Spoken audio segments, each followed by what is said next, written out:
I'm not happy. I don't need Elizabeth Warren or the government giving away my money. Calling Mike Bloomberg an oligarch has implications in this country that I think are unfair and unreasonable. I care.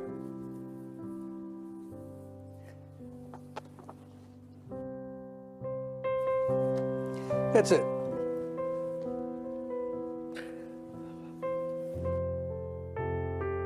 Makes you think of some rich person who got their money off of oil in Russia, who's taking advantage of a broken and dysfunctional system. Bernie Sanders saying, the country's corrupt, our system's corrupt. Be careful about that language, Bernie.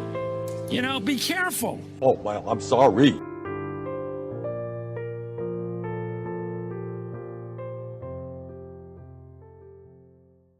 Now witness the firepower of this fully armed and operational battle station. Sexual anarchy. Oh, no!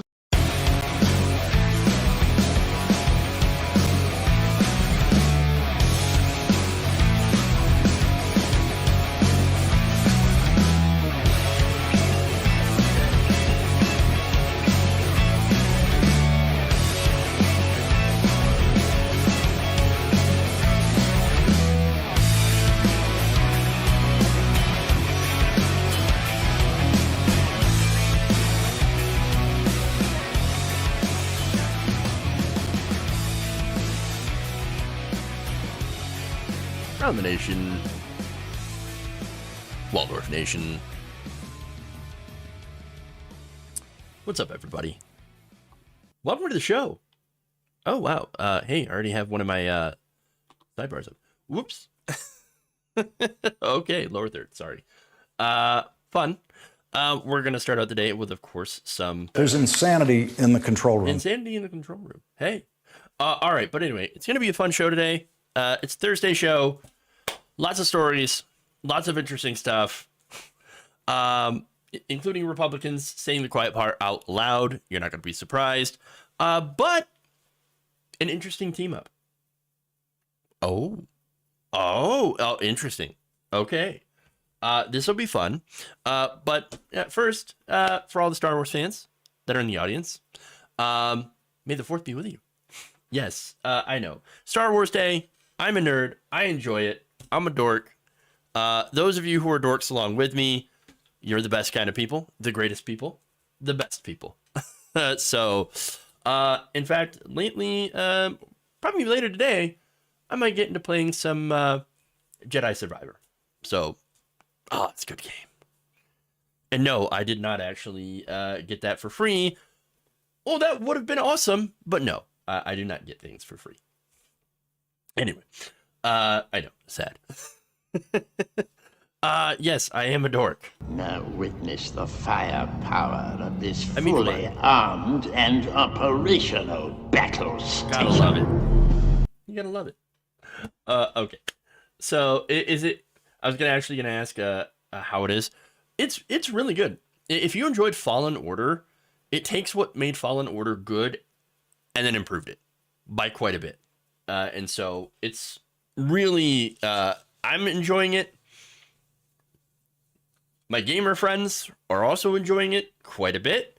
And so it's good. It's real good. Okay. So trust me, I'm thinking possibly game of the year. Or at least it's got to be in the running. So the PC port is pretty bad though. From what I've heard, I got it on PlayStation, so that's me, gamer privilege. Right here. Okay, anyway, enough about video games because I'm sure some of you are like, "Come on, dude, let's get to the news." Okay, but hey, we've got good news. It is a bold statement. It's true.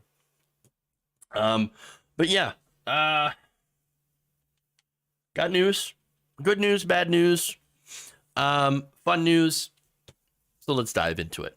Please like and share the stream. Very important that you do so. Let's go. All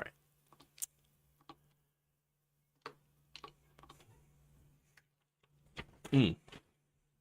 Yeah, stun lock for sure. if it's one thing that can always unlock me is video games. True. Okay.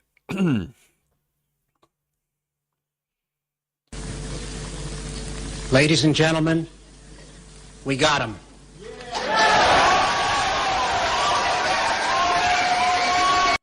Down goes Enrique Tarrio. Former leader of the Proud Boys, Henry Enrique Tarrio, was found guilty on Thursday of seditious conspiracy. Now, he didn't go down alone. There were three other members of leadership on this far-right group that were found guilty as well, related to their role surrounding the January 6th attack on the U.S. Capitol.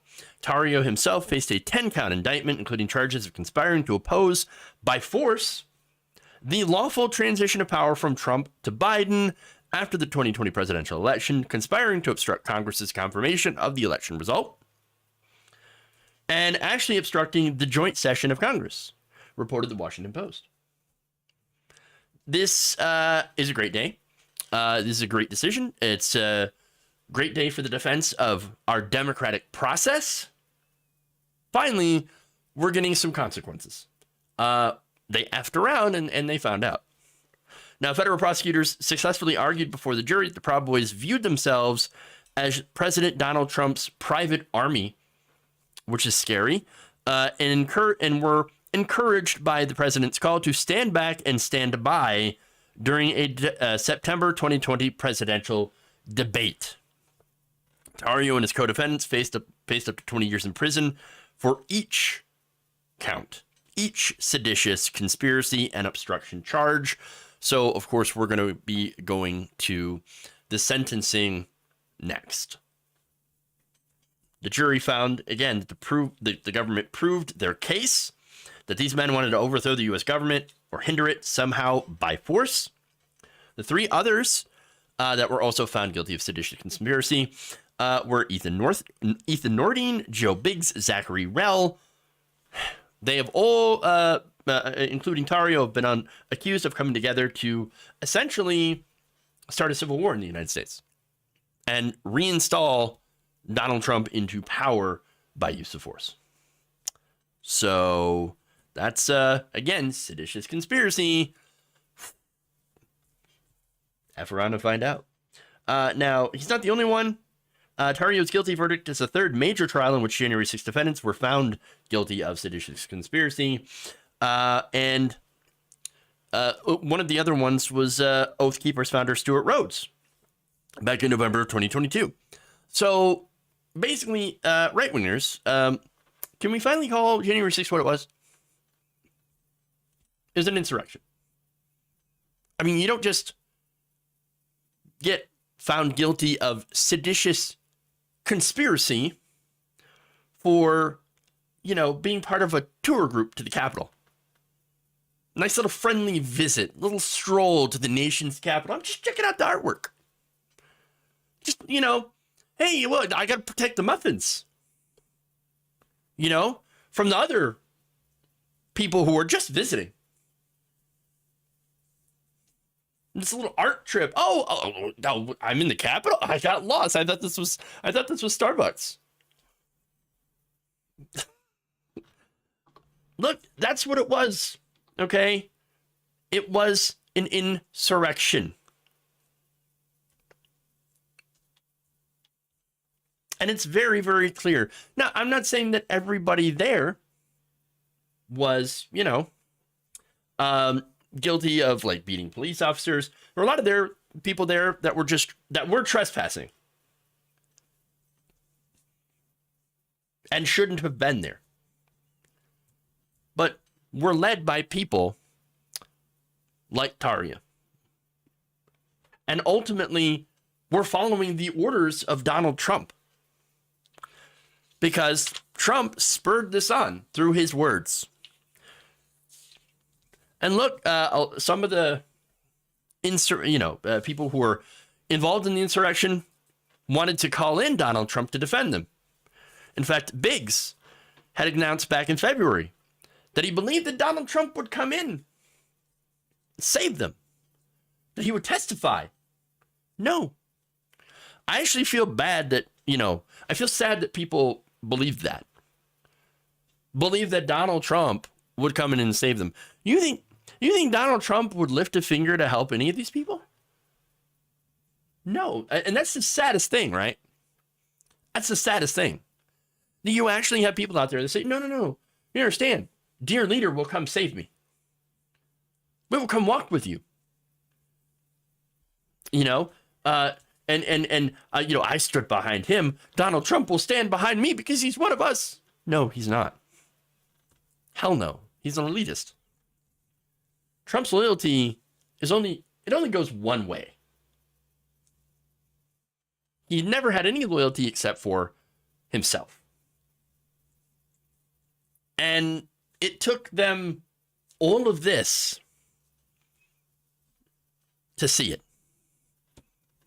Now, Tario blames Trump and says he's going to end up taking the fall for the former president. Well, that was the whole point. That's what you were. I mean, to him, you were nothing. You were a tool.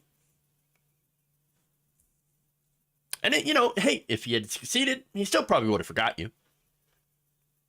But since you failed, it was even more likely that this was the end result. This was the end result. It was always going to be this way. Now, Naib Hassan, a lawyer for Tario, during closing arguments, told court this, quote, "It was Donald Trump's words, it was his motivation, it was his anger that caused what occurred on January 6th in your amazing and beautiful city." Yes, true. But, again, it was also the actions of these people on the ground that were more than happy to be willing pawns for this man. And look, if it weren't for Trump, or if it weren't Trump, I should say, I have no doubt in my mind that it would have been another fascist. Because you have a movement of people in this country that don't believe in democracy anymore. They would follow a fascist willingly if it helps them get their goals, which is fascism. Donald Trump, for everything he is, fascists misplaced their faith in him. Now, I'm not saying Donald Trump isn't fascistic, doesn't have those tendencies, but he doesn't subscribe to any ideology other than helping himself. They thought they had a leader in him. But Donald Trump, well, he's a con man. He always has been a con man. He has no real core belief system other than scamming people into, helping him. Scamming them out of their money. Scamming them into doing illegal things on his behalf so that he can make more money, or he can save money, or he can amass more power. That's what it comes down to. His only interest was always fame, love, adoration from the masses, and money. If you fell for that scam, well, then, like Tario, you deserve what you get. Even if you finally come around to realize, oh, right. No, you deserve what you get. Play stupid games. Win stupid prizes. Okay.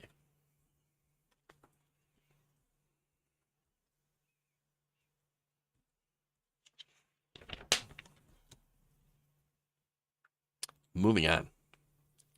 Let's head to Florida, which is terrible.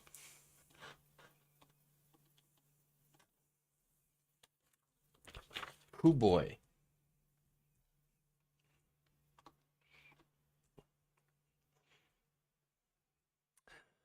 A Florida Republican lawmaker caused his colleagues to gasp in horror during debate on a bill that was meant to fight wokeness in the military.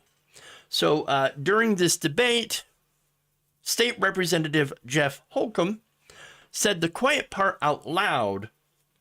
Take a look. ISIS, the Taliban, and Al-Qaeda. Those are the folks who discriminate. We bombed a building in 2017 like we never usually do. We bombed it because they threw homosexuals off that building.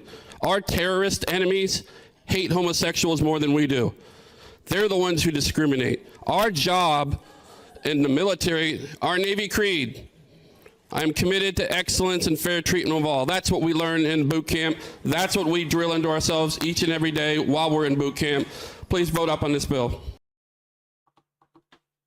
Wow. This guy admits they hate gay people more than we do. Who's we? I would be Republicans. The right wing. Look, I gotta say it. Oh my God! He admitted! There you go. Oops. And I knew what he was trying to say too. He's like, oh, well, hey, we actually bombed a building filled. First of all, like, oh yeah, we're bombing buildings full of ISIS. Aren't we so cool? Yeah. Oh, but we were doing it because they were throwing gay people off the buildings. I mean, yeah, we may hate gay people, but at least we're not murdering them like those terrorists. Oh, those Muslim terrorists is very, very scary, right? That's not much better. I mean, that's not really the flex you think it is. Wow. Look, in reality, what Republicans are doing in Florida and other red states is still getting members of the LGBTQIA plus community killed. I mean, at least 32 transgender and gender nonconforming people have been killed in the United States in 2022, according to the Human Rights Campaign, as a result of a lot of these anti-LGBTQ bills, like the one they're pushing in Florida, by the way. There's more. According to the Trevor Project, 86% of transgender and non-binary youth say that recent debates around anti-trans bills have negatively impacted their mental health.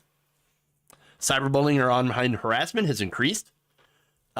They've also reported that they've stopped speaking to a family member or relative. 42% of them did. 29% didn't feel safe going to the doctor or hospital when they were sick or injured. 29% reported that a friend stopped speaking to them. 24% reported bullying at school. And 15% reported that their school had removed pride flags or other LGBTQ-friendly symbols. And 10% reported an increase in physical assault as a result of these things. Now, there's more. That's generally transgender people. That's transgender and non-binary youth. There's more. Lesbian and gay people also experienced 44 victimizations per 1,000 people in 2022. That was more than twice the victimization rate of straight people, 19 per 1,000 people. But actually, surprisingly, it's bisexual people that get targeted the most. I was unaware of this. So I'm going to show you here a graph. And again, for the entire LGBTQIA plus community, victimization has gone up a lot as a result of all this. But here is chart here. Okay. Now, the rate bisexual people experience victimization at almost 7 times the rate of straight people and almost 3 times the rate of lesbian and gay people. Jesus Christ. Why? I don't understand. A report from the Bureau of Justice found that the rate of violent victimization of transgender people is 2.5 times higher than the rate among cisgender people. So it is probably because there are so, as far as transgender people, far less of them in the country. And so I think they make up about 0.1% of the entire population of the country. And so it's just, And yet they are very overrepresented in as being victims of violent crimes, threats, assault. But there's also increased suicidal ideation among LGBTQI people, specifically, again, trans youth. And then you look at demographics on that, and overwhelmingly it's Black transgender women who are mainly assaulted, murdered. And so now these Republicans, well, they say, well, hey, look, at least we're not throwing them off buildings. No, but you are getting them killed. You are making it more likely that someone comes up and harms them, or that they harm themselves. And they know this. They're continuing to push these bills. And maybe they're hoping the problem takes care of itself.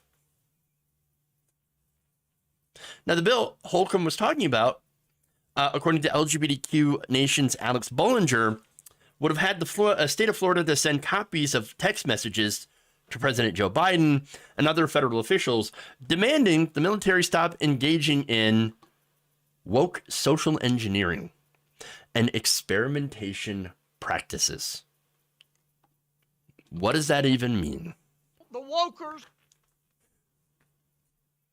Apparently, woke, I should say, opposing, the woke policies is opposing racism in the workplace. Woke policy, according to them, is allowing openly gay and bisexual men and women along with transgender individuals serve in the military. So that's apparently woke to them. That's the woke that they're fighting against. What? So look, the right wing, do you understand the right wing wants to ban these people from existing in public spaces? I mean, again, preventing them from openly serving in the military, but there's also preventing them from being spoken about in schools. You know, to prevent drag shows, other appearances like that. I mean, it is a systematic erasure of LGBTQ people from society in general. That's what they're trying to do. And do you think that they'll be happy when transgender people, gay people, bisexuals, non-binary, genderqueer, all those people are no longer visible in society? No, they won't be happy. They'll continue. Because look, stuff like this, the bills that they're introducing all over the country is just a start. See, they don't immediately jump to throwing people off buildings. There's a slow lead up to that kind of horrific state-led violence. And we've already seen the beginnings of it here in this country. Again, with all of the anti-trans, anti-LGBTQ bills that have been going through these state houses, hundreds and hundreds of them. All of them driven by, of course, fear, hate, not being able to understand, not being able to empathize, see people as human beings, fear-mongering driven by the right wing.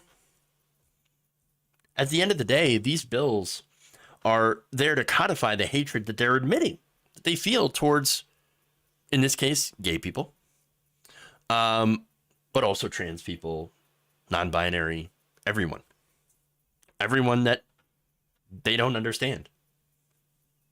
So this is a very real, an unfortunate slippery slope that they continue to take us down with all of these just horrific hateful bills.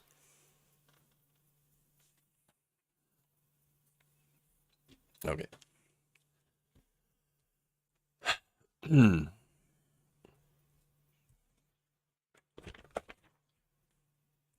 They don't understand and don't want to know us. Yeah. Everything they do is putting themselves into other people's personal lives. Also true.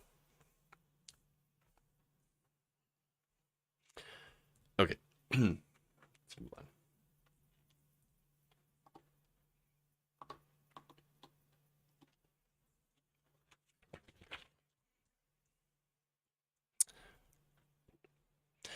Emboldened by recent U.S. Supreme Court decisions and the growing acceptance of Christian nationalism on the right, Texas legislators are pushing more and more religion, right-wing fundamentalist religion specifically, into public life, which includes indoctrinating students.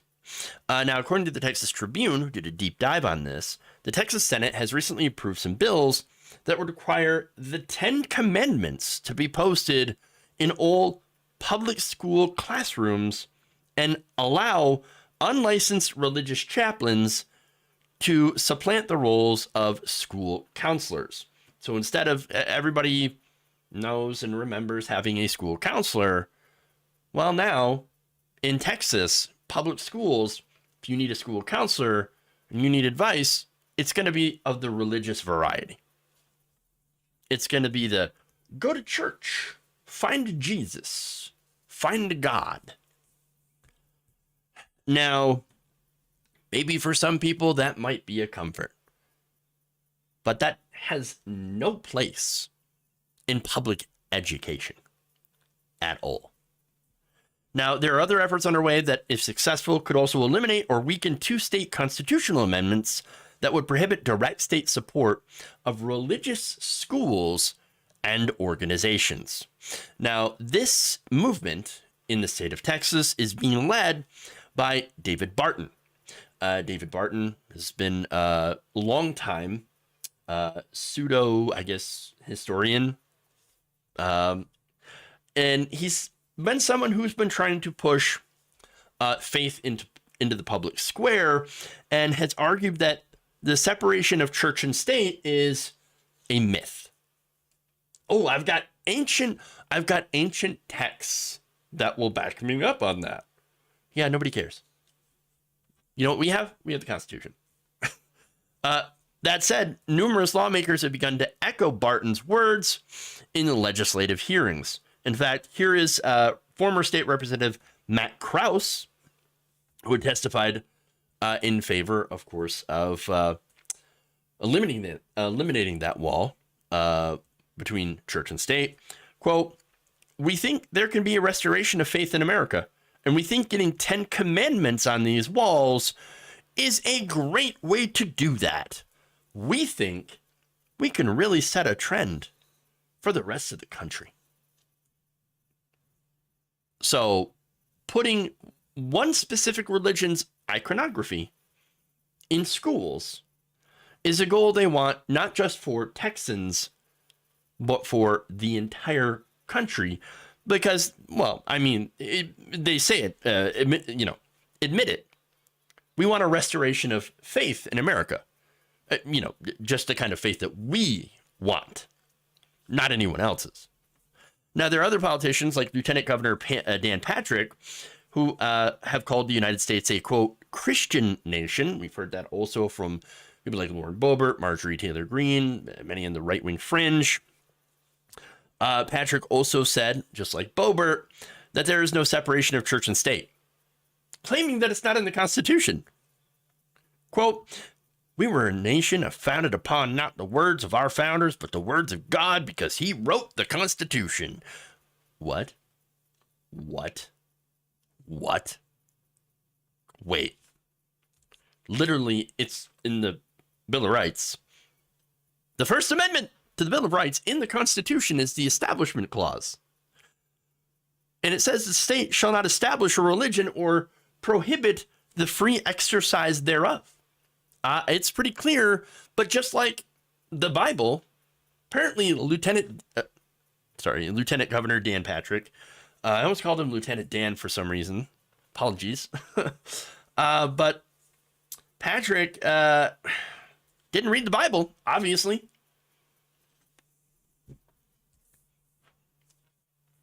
Or the Constitution.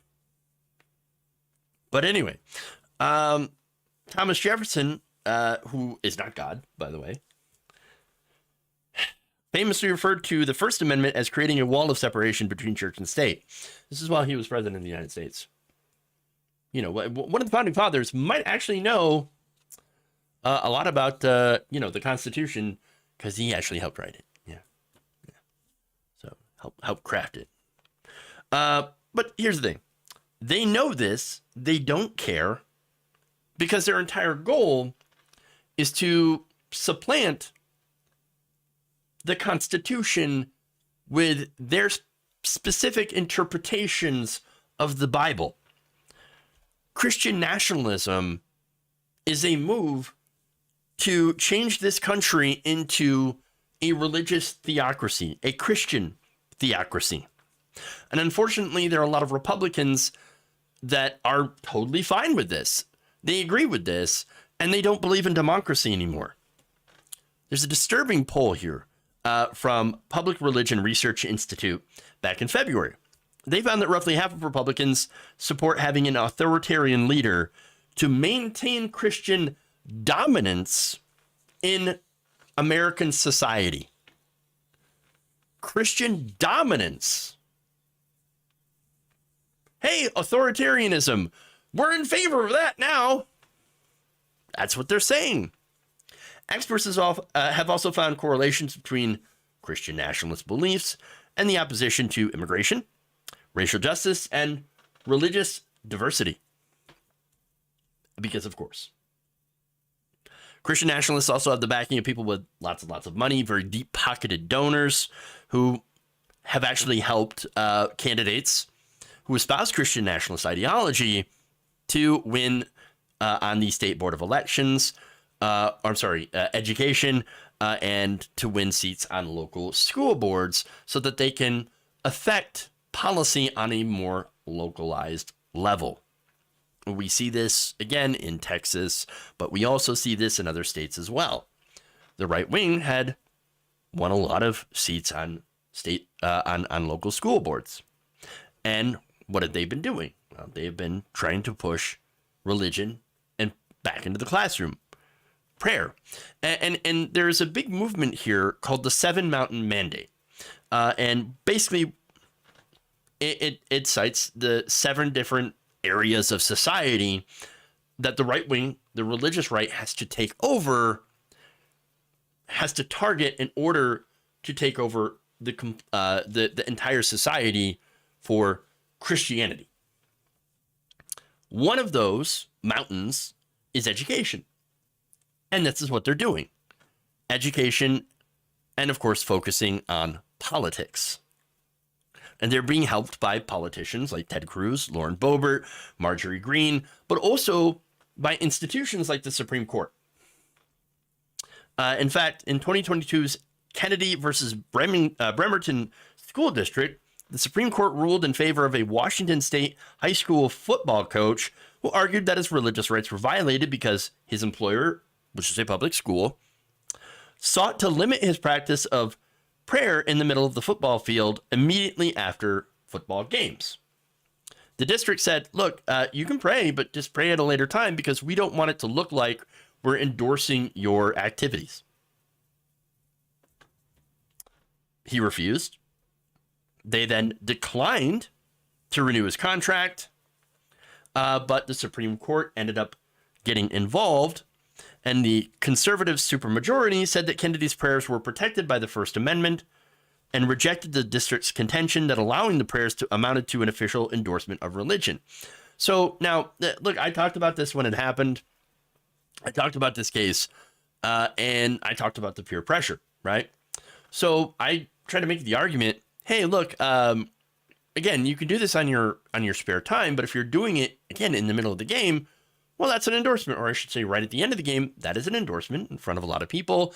And what if you're that player who doesn't believe in this stuff? Are you just going to sit that out? Well, you're going to stick out.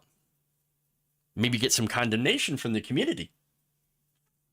So there's that definite peer pressure to engage in these activities. And so, you know, that's another concern. And if you're a member of another religion, again, or somebody who believes something differently or not, or nothing at all, that pressure is still going to be there for you to conform to the rest of them. That's why it's a problem. That said, Texas took that decision as a green light to push for more of this stuff, like the 10 Commandment signs in schools. And then back in 2021, Texas lawmakers also passed legislation to require that required donated "In God We Trust" signs to be placed in public classrooms. Well, which God? Which God? There's a lot of them, a lot of different ones.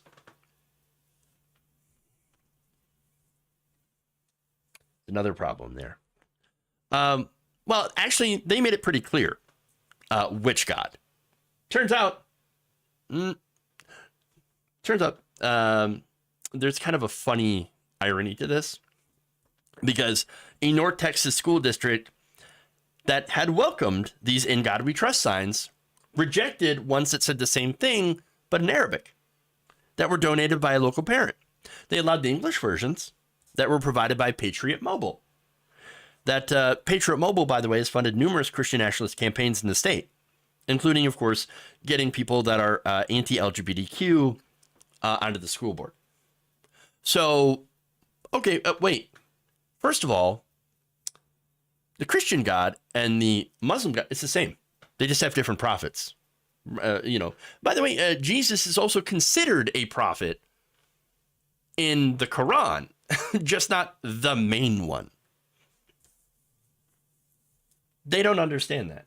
But again, it's not all that shocking that they would be incredibly ignorant when it comes to not only other religions, but of course their own. The three Abrahamic religions actually believe in the same God. This goes by different names. They don't know that, or they don't care. But anyway, those are just some examples of how it's only their interpretation, their God, that they're allowing into the schools, whereas every other faith gets completely shut out. And that is the establishment of religion. And that is against the First Amendment, the Establishment Clause. So look, overall, this is just a little overview of some of the stuff that's going on in Texas. And it's being used as a model for other places, other states across the country. It's concerning. And if you care about the Constitution, if you care about the First Amendment, if you care about, making sure that everyone has not only the free exercise of religion, but also to not have to have a religion forced upon you by the state, you should be concerned about this.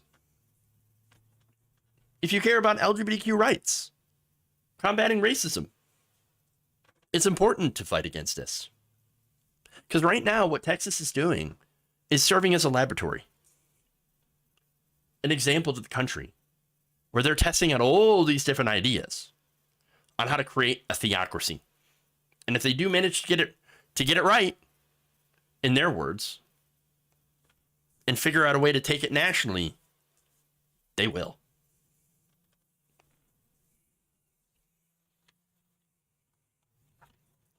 Okay.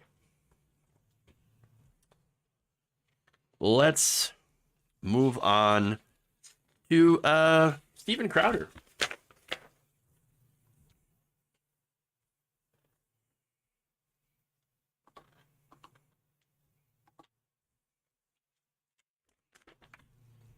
Yikes.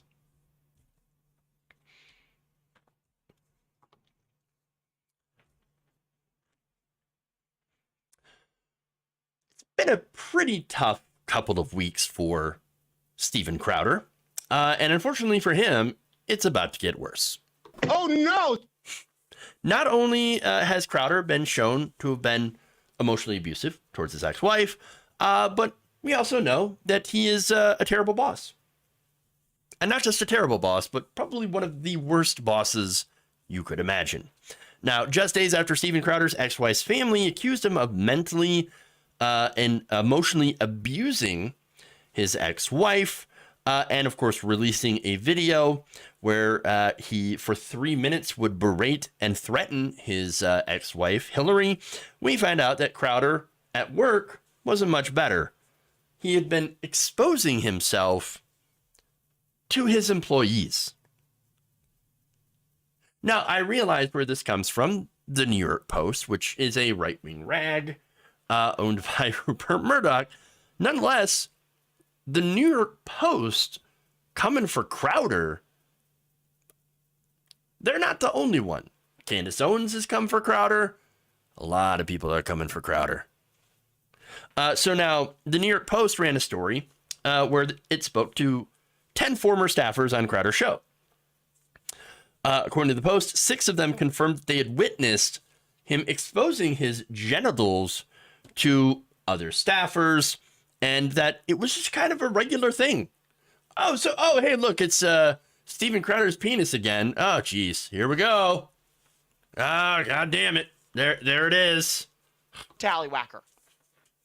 That's not good. That's really bad. That is a terrible workplace. Now, in response to the footage of Crowder yelling at his ex-wife, one former employee told the Post, quote, "I'm not shocked, but it was pathetic what he did to Hillary. That might not be the Steven you see on the show, but that was the real Steven." Well, we kind of knew. We didn't know the particulars, but no, we knew. No.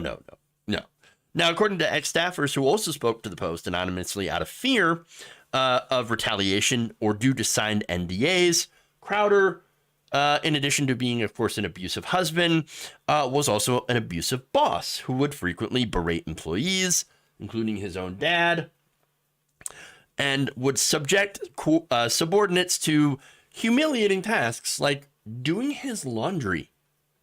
No. Why is it that in a lot of these situations where you have a very right-wing, host or a boss, whatever, this happened, I think at Project Veritas with James O'Keefe. Also, there was a lot of sexual anarchy going on there as well. Sexual anarchy. All right. With him being also a terrible boss, ordering subordinates to do degrading and humiliating things. Why is it that so many of those people who work for, and I know it sounds like I'm victim blaming here, right? But it struck me odd that so many people would degrade themselves for someone like Crowder. Beta. And that doesn't excuse, of course, what Crowder was doing at all. But I just do find it interesting how a lot of the tough guys on the right wing just bow to these kinds of people. It's pretty gross. And it's gross, by the way, what Crowder had allegedly done to these employees. That's a toxic workplace. Toxic indeed. Now, let me also go further here. So you guys probably remember the last time I talked about this. I mentioned that Crowder even had a button installed on his desk. It was a shut up button to one of his co-hosts.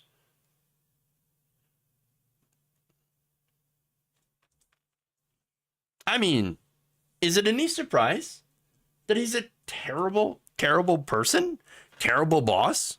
But again, the worst thing is him allegedly exposing himself. Now, in one incident in 2018, a staffer recalled Crowder playing a prank on an employee named Jared Monroe, or not gay Jared, apparently.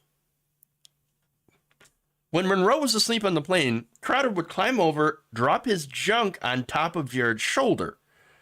Other former staffers recalled that in the same 2018 flight, Crowder also put his genitals on his assistant and childhood friend John Goodman. Before that, in 2017, the former Crowder staffer alleges Crowder exposed himself to Monroe while filming a short video.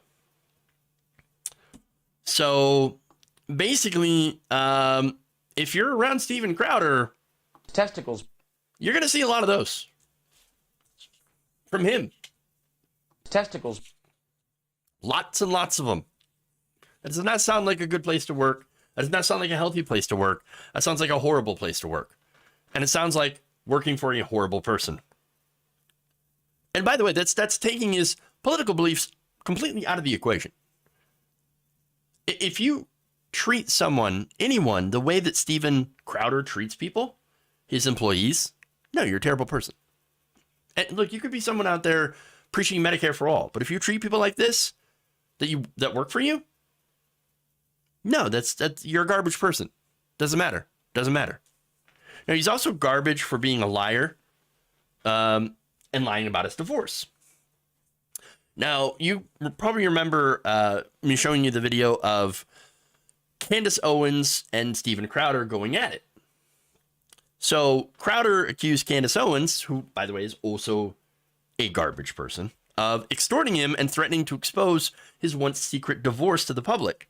Now, the whole idea of Candace Owens extorting anyone, well, extortion usually involves getting something of value. What was Candace Owens getting? Nothing. Candace Owens wasn't getting anything from this alleged extortion scheme made up by Steven Crowder. No, it's not true at all. And by the way, he also lied about the divorce happening at his wife's behest. He claimed, "Oh, see, it wasn't my fault. It wasn't me. I wasn't the one who started this divorce."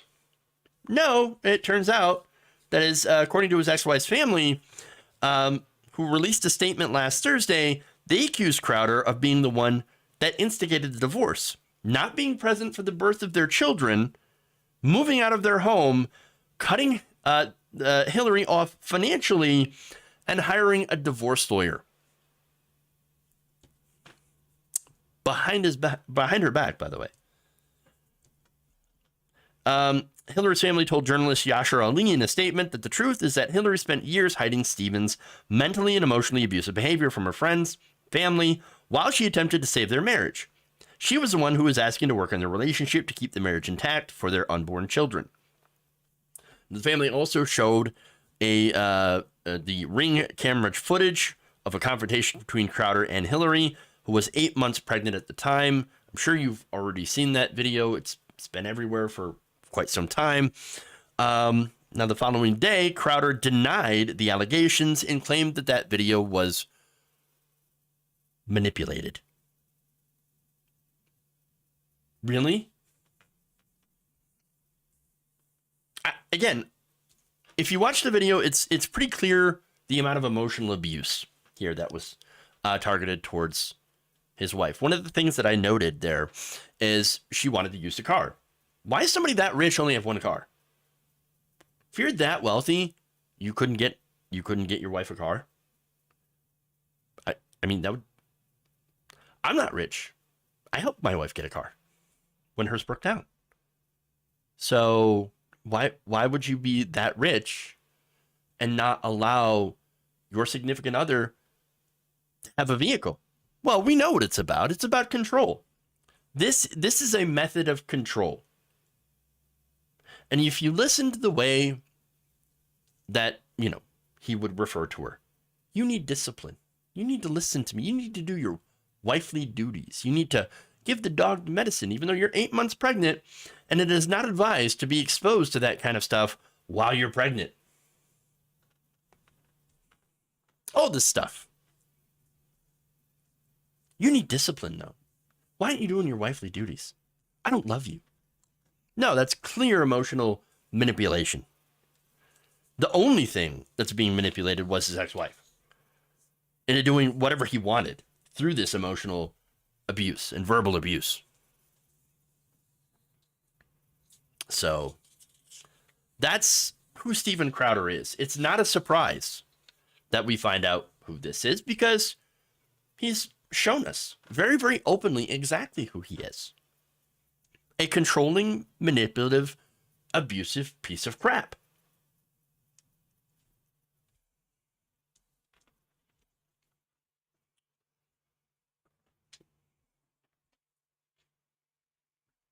Yeah, he says, watch it.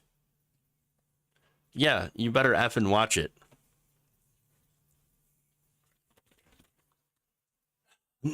It is pretty disgusting, and again, very, very disturbing to watch. Okay. Move on to some better news.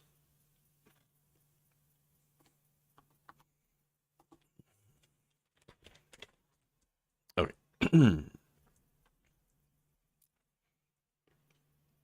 Fight for 15? Nah, that's old news. Now the fight is for 17.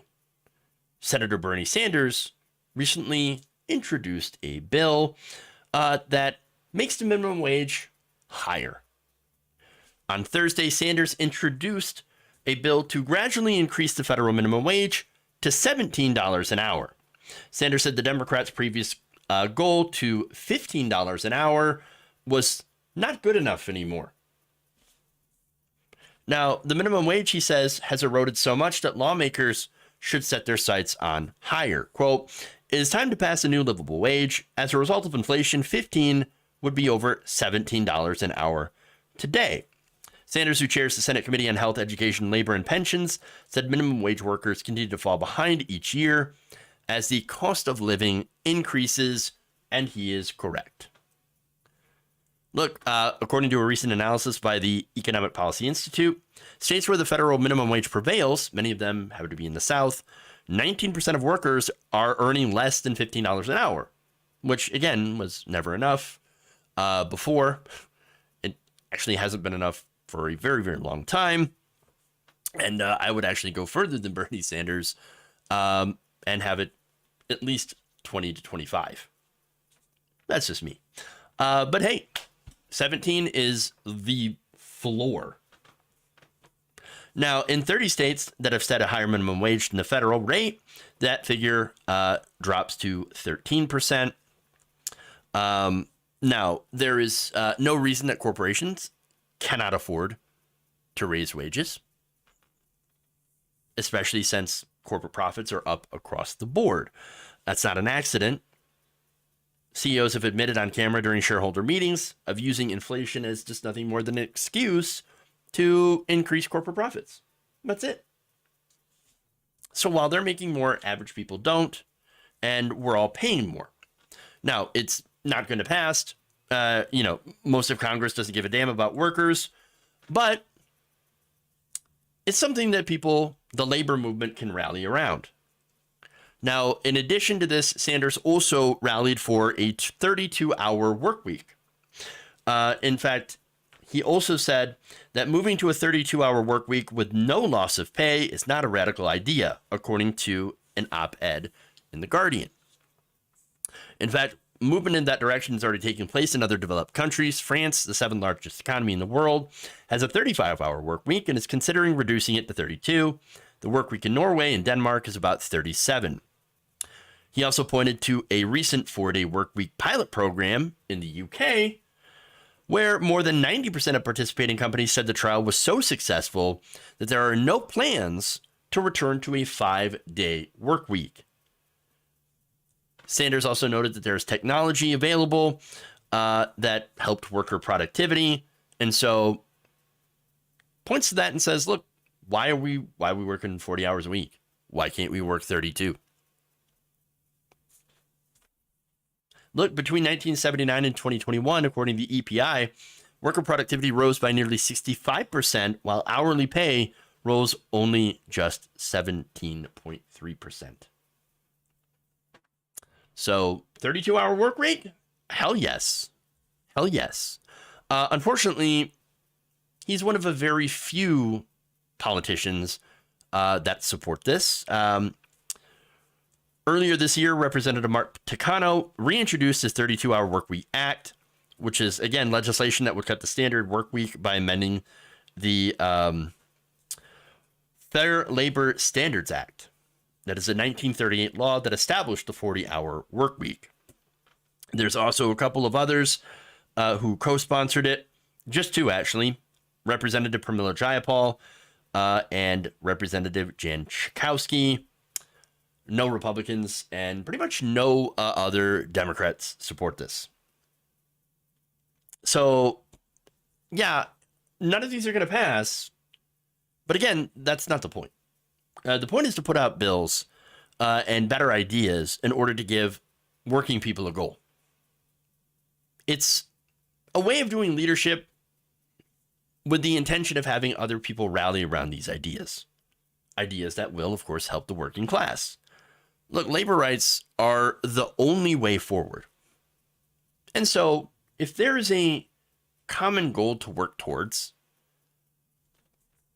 then labor leaders and labor unions can get together and start working towards these goals. Because at the end of the day, the only chance we have is to organize our workplaces and fight for our rights. Nobody else can do this for us. The majority of Congress is corrupt. That's why we can't have these things that are incredibly popular. But if we can apply pressure to companies through labor action, and that includes strikes, well, that's our only bargaining chip. Fortunately for us, it's an incredibly powerful one.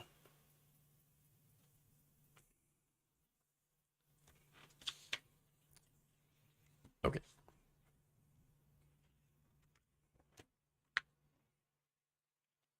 Moving on. Let's go to Matt Gaetz and AOC. What? Wow. Okay. In what is a unusual team up, Matt Gaetz and Alexandria Ocasio-Cortez have joined forces. Wow. So here we have a situation where you have a villain teaming up with a hero in order to take down an even worse villain. I'll leave it up to you to decide which is which. Okay. And they're not alone. 4 members of the U.S. House of Representatives from across the political spectrum have come together on Tuesday to introduce the bipartisan Restoring Faith in Government Act. What would it do? It would ban federal lawmakers and their immediate relatives from owning and trading stocks. So, look, congressional stock trading, it's a pretty big issue. And the fact that, obviously, it's a conflict of interest. I mean, a lot of these companies, well, I should say the economy itself, which affects a lot of these companies, usually there are people in Congress that, through their respective committees, make decisions that affect these companies and their stock prices. And if you happen to hold stock in these companies that are affected, if you make a decision that harms them, you're going to harm your own investments. Even if what you're doing, yes, helps your investment, but hurts the American worker. Well, if you're a member of Congress, I mean, the choice is pretty easy. You're going to do the thing that helps you and your investments and your family. And that's exactly why this bill is correct in banning congressional stock trades. Now, let me give you some quotes here. So the fact that members of the Progressive Caucus, the Freedom Caucus, and the Bipartisan Problem Solvers Caucus, reflecting the entirety around the political spectrum, can find common ground on key issues like this should send a powerful message to America, said Congressman Brian Fitzpatrick, a Republican, who is leading the new bill with Representatives Matt Gaetz, Raja Krishnamurthy, and Alexandria Ocasio-Cortez. We all view this as a critical first step to return the House of Representatives back to the people. Now, Fitzpatrick also said we must move forward on the issues that unite us, including our firm belief that trust in government must be restored, and that members of Congress, including their dependents, must be prohibited from trading in stocks while they're serving in Congress and have access to sensitive inside information. This is basic common sense and basic integrity 101, and we all view this as a critical first step to return to the House of Representatives back to the people. Yes, the fact that it is basic common sense and basic integrity is exactly why, of course, this will fail. But that said, they're right in that this is desperately needed. There is no reason why Congress people should be able to trade stocks or engage in insider trading. But they do so. I mean, look, when they come out and say, oh, no, you don't. Obviously, we can absolutely do congressional stock trades without, without corruption. Are you actually accusing us of being corrupt in Congress? Yes, that's exactly what we're doing. Because that's what this is. It is a clear conflict of interest. And it's one that Congress people continue to deny. And again, it's because they have stocks, and those stocks generally do pretty well. More than 24 members of Congress had beaten the stock market. That was despite Wall Street suffering its worst year since 2008. This is according to an analysis by a popular news stock trading news site. Let me show you. Representative Patrick Fallon of Texas made 51.6% on his investments in 2022. Right behind him was Representative Debbie Wasserman Schultz, a Democrat, with 50.8% spike in returns from the stock market. So you have to understand, this is not a partisan issue. Both Democrats and Republicans have a lot of money in the stock market, and they shouldn't. Again, no congressperson should be allowed to trade stocks while in office. And their immediately family members as well. And look, a total of 131, or 24% of the 535 members of Congress reported trading activity in 2022. And they all generally did pretty well for themselves, with one exception. One of the most prolific traders was former House Speaker Nancy Pelosi. Now, her district covered Silicon Valley.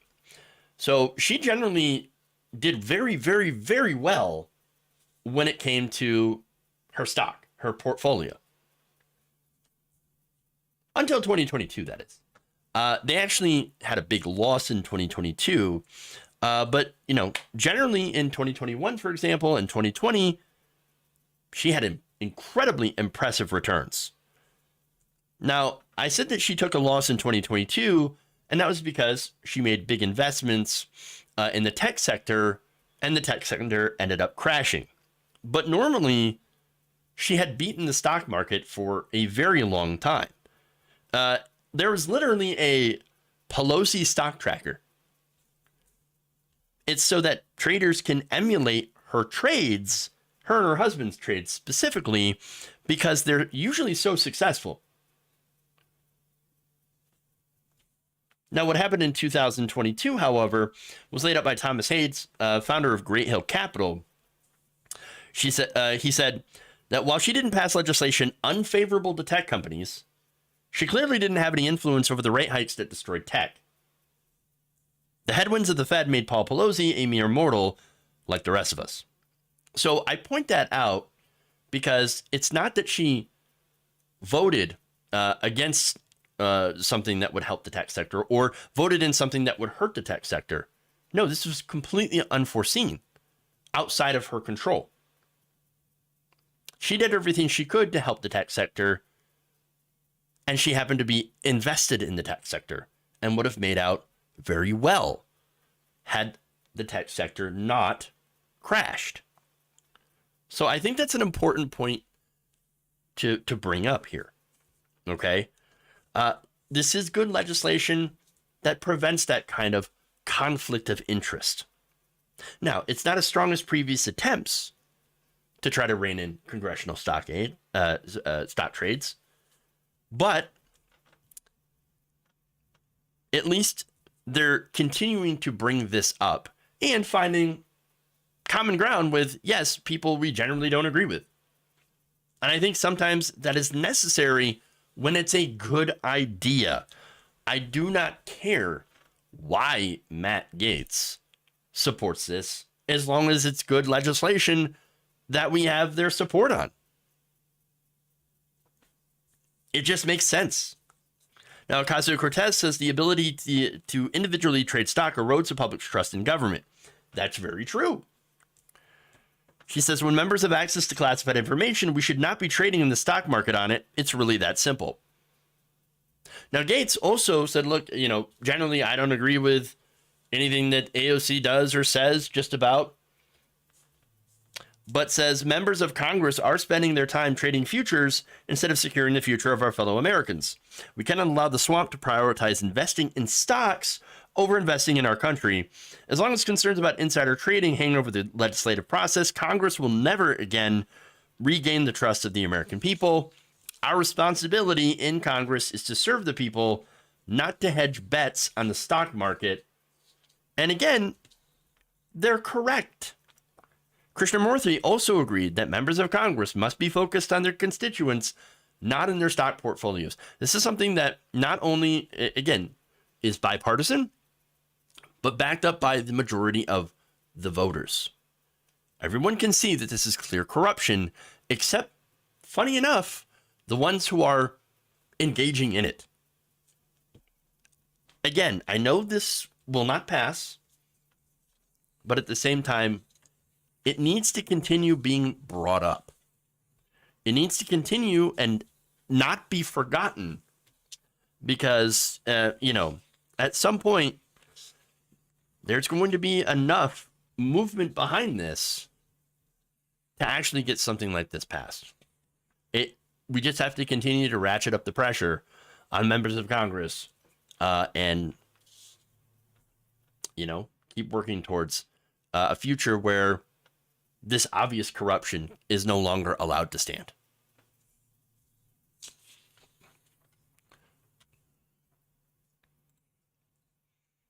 I'm pretty sure that Gaetz is just a useful idiot here. I would not be surprised if he simply told that this would hurt Dems a lot more than Republicans. Again, I don't really care about the politics of it.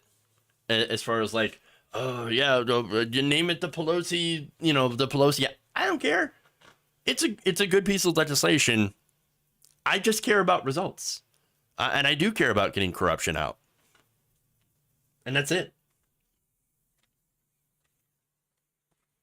Whatever reason they have for it, doesn't matter. If it's good legislation, I'm in favor of it. Okay.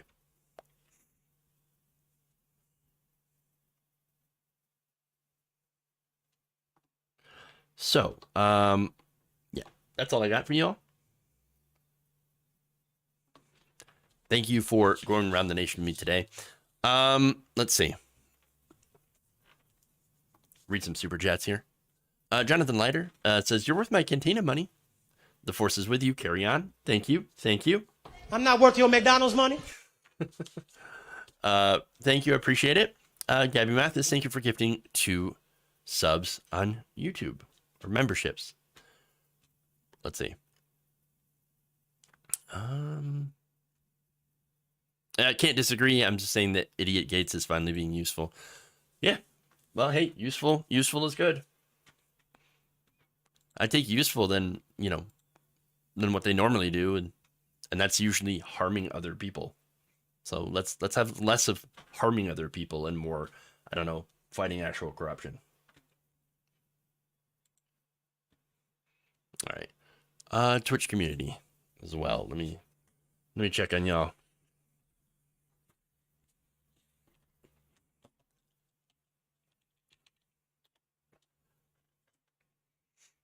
All right. Thank you, Twitch community. Really appreciate you. Facebook community as well. Thank you all. Please, again, like and share the stream if you can, and check out the videos later. All right, everybody, have a great day. We'll see you back here tomorrow, same time, same place, all that wonderful jazz. Everybody, love you all, and thank you. And remember, change begins with you. Good night, nation.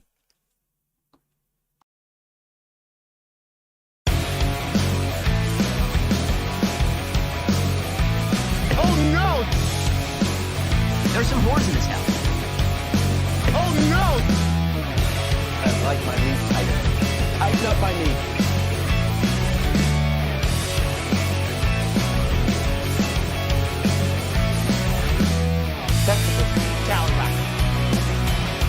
Sexual anarchy.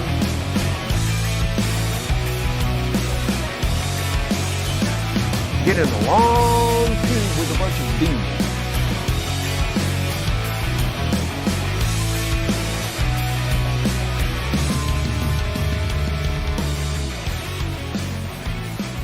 They're kicking me out the door. They're kicking me out the door. Obama. Disappointed!